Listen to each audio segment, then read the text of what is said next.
සුබ දවසක් මගේ යාළුවෝ හැමෝටම මේ ඔයගොල්ලන් දකින්නේ මගේ ඉරිදා දවල් කෑම වේල හදාගන්න විදිහ. මට කරවල යලයි එකට මාළු මිරිස්සුයි දාලා එකට හදන්න හිතුණා. ඒකල්විල්ලා මගේ වත්තේ තියෙනවා බටු. බටු තෙල් දාලා මගේ වත්තේ තියෙනවා කිරි අඟුණුකොළ වැලක්. ඉතින් මගේ කිරි අඟුණුකොළ වැලෙන් කිරි අඟුණුකොළ සලාදයක් හදාගන්න හිතුණා. ඔය විදිහට මම අල ටික කපලා අරගෙන ඊට පස්සේ මගේ එක කරෝල් කෝරියක් හිටියා. ඒ කරෝල් කෝරියව දාලා තමයි මම හදන්නේ.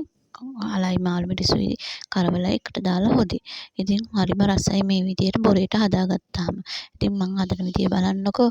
අල ටික කපලා අරගෙන ඊට පස්සේ මම කරන්නේ ඒකට කරෝල් එකත් කපලා දාගන්නවා.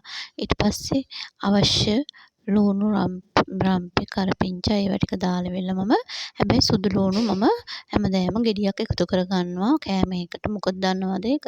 මොකද අපිට පොඩි කරලා සුදු ලුණු දැම්මම ඒක කැවෙන්නේ නැහැ. ඒ කියන්නේ සම්පූර්ණ මේව වෙන්නේ නැහනේ. පොඩි ප්‍රමාණයක් නේ දැමෙන්නේ.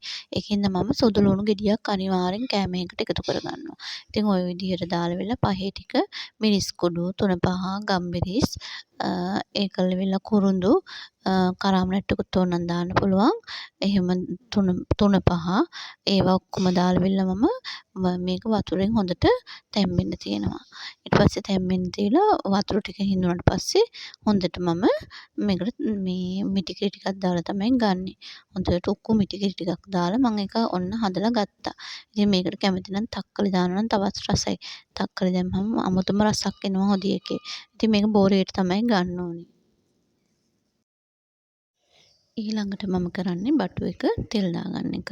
ඉතින් මගේ වත්තේ බටු ගෙඩි 4-5ක් තිබුණා.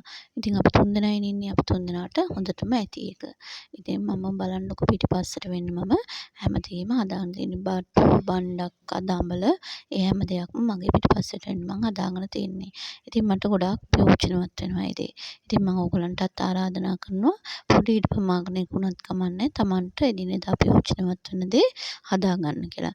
ඉතින් මම ওই විදිහට බටු ටික කපලා අරගෙන ඒකට මම කහ ලුණු ඒකල්විලා මම තෙලට තමයි කෑලි මිරිස් දාන්නේ. තෙලට කෑලි මිරිස් ඔලුව හල් ටිකක් එහෙම දාලා කුණුදු කෑල්ලක් දාලා ඒකට සීනි පොඩ්ඩක් එකතු කරන්න. සීනි පොඩ්ඩක් එකතු කරලා ඒකේ අමුතුම රසක් එනවා සීනි ටිකක් එකතු කරාම. මිරිස් කුඩු චුට්ටකුත් දාන්න ඒක තෙලට. ඒකලා දාලා හොඳට බෙදෙන්න දීලා ඒකට මම මිටිකිරි චූට්ටක් වගේ යාන්තම් ඔක්කොම මිටිකිරි චූට්ටක් දාන්න. එතකොට ඒක හොඳට හිඳෙන්න දීලා පිච්චෙන්නේ නැති වෙන්න හොඳට හැඳි ගාලා බොරේට ඒකත් හොඳට බෙදෙන්න දීලා හොඳට හදාගන්න. කිරි අඟුණුකොළ මගේ වත්තේ තියෙන කිරි අඟුණුකොළ ටික මම කඩා අරගෙන හොඳට හීනට කපලා ඒක හොඳට පොළුයි රතු ලුණු දානවා නම් මේකට ගොඩක් හොඳයි. පොළුයි රතු ලුණුයි උම්බල කඩායි ගම්මිරිසුයි ලුණුයි දාලා හොඳට අත ගාලා ඊට පස්සේ ඒකට දෙහි ටිකක් අන්තිමට දෙහි බෑවක් විතර එකතු කරන්න ඕනේ වැඩිපුර. ඉතින් ඔයගොල්ලෝ මේ දකින්නේ මම කෑම ටික හදාගත්ත විදිහ තමයි. ඉතින් මේ වීඩියෝ එක ලස්සන ඇති කියලා හිතනවා. තවත් ලස්සන වීඩියෝ එකකින් හමු වෙනවා. ගෙහින් එන්නම් ජේස්පීටයි.